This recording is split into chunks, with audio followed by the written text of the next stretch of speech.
पहली बर्फबारी। एक छोटे से बर्फीले गांव में दो भाई बहन रिया और आरव सुबह उठे और पाया कि दुनिया सफेद चादर से ढकी हुई है। यह मौसम की पहली बर्फबारी थी और उत्साह हवा में भर गया था। उन्होंने अपने सर्दियों के कोट, स्कार्फ और दस्ताने पहनकर बाहर भागे। उनके जूते ताज़ी बर्फ में चरमरा रहे थे। आरव ने सुझाव दिया, चलो अब तक का सबसे बड़ा स्नोमैन बनाते हैं। रिया सहमत हो गई और उन्होंने बर्फ इकट्ठा करना शुरू कर दिया। इस स्नोमैन के आधार के लिए एक बड़ी गेंद में रोल करना शुरू कर दिया। उन्होंने एक साथ काम किया, हंसते हुए अपने स्नोमैन को आकार दिया। 3 बड़ी बर्फ की गेंदों को एक दूसरे के ऊपर रखा। स्नोमैन लगभग पूरा हो गया था। रिया ने नाक के लिए गाजर रखी, जबकि आरव ने आंखों और मुंह के लिए कोयले के टुकड़ों का इस्तेमाल किया। अंत में उन्होंने उसके सिर पर एक पुरानी पैचअप टोपी रखी और उसके गले में एक लाल दुपट्टा लपेटा। जब वे अपने काम की प्रशंसा करने के लिए पीछे हटे तो स्नोमैन के चारों ओर हवा का एक झोंका आया और अचानक वह झपका। स्नोमैन ने मुस्कुराते हुए कहा, नमस्ते, मैं फ्रॉस्टी हूँ। मुझे जीवित करने के लिए धन्यवाद। बच्चे आश्चर्य से देखने लगे। तुम बात कर सकते हो? रिया ने पूछा। उसकी आंखें आश्चर्य से चौड़ी हो गईं।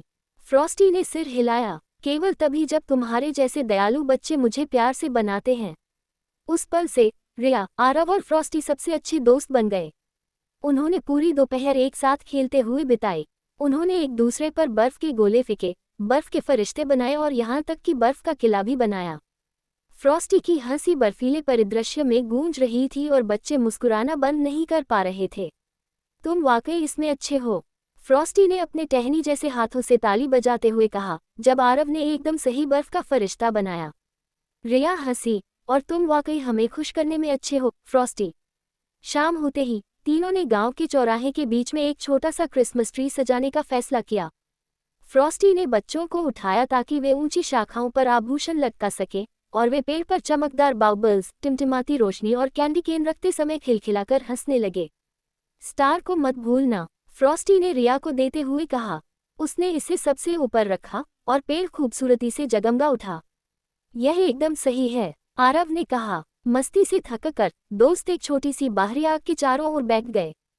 फ्रॉस्टी ने बर्फ की दुनिया के बारे में कहानियां साझा की, बर्फ के टुकड़ों के नाचने और उत्तरी रोशनी के गाने के बारे में बात की। रिया ने धीरे से पूछा, क्या आपको कभी बर्फ पिघलने पर अकेलापन महसूस होता है? फ्रॉस्टी मुस्कुराया, जब तक मेरे पास आज जैसे दिनों की यादें हैं तब तक नहीं।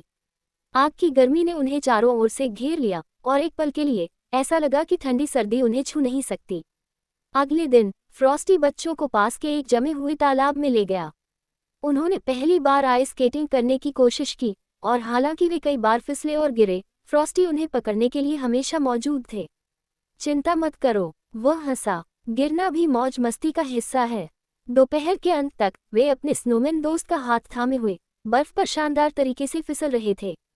अचानक काले बादल छा गए और बर्फीला तूफान शुरू हो गया। फ्रॉस्टी ने बच्चों की रक्षा की, उन्हें एक छोटी सी गुफा में ले गया। वे एक साथ इकट्ठे हुए और फ्रॉस्टी ने उन्हें तूफान के गुजरने तक उनका उत्साह बनाए रखने के लिए कहानियां सुनाई। रिया ने फुसफुसाते हुए कहा, हमें सुरक्षित रखने के लिए धन्यवाद, फ्रॉस्टी। दोस्त हमेशा एक दूसरे का ख्याल रखते हैं, उसने गर्मजोशी से जवाब दिया। जैसे जैसे दिन गर्म होते गए, बर्फ पिघलने लगी। फ्रॉस्टी उदास लग रहा था। मुझे जल्द ही जाना होगा, उसने कहा, लेकिन हम तुम्हें कभी नहीं भूलेंगे, आरव ने वादा किया। फ्रॉस्टी मुस्कुराया, और मैं हमेशा यहाँ तुम्हारे दिलों में रहूंगा। एक सुबह फ्रॉस्टी ने कहा, मेरे जाने का समय हो गया है। रिया ने उसे कसकर गले लगाया और आरव ने भी ऐसा ही किया। अलविदा, फ्रॉस्टी, उन्होंने आंखों में आंसू भरकर कहा।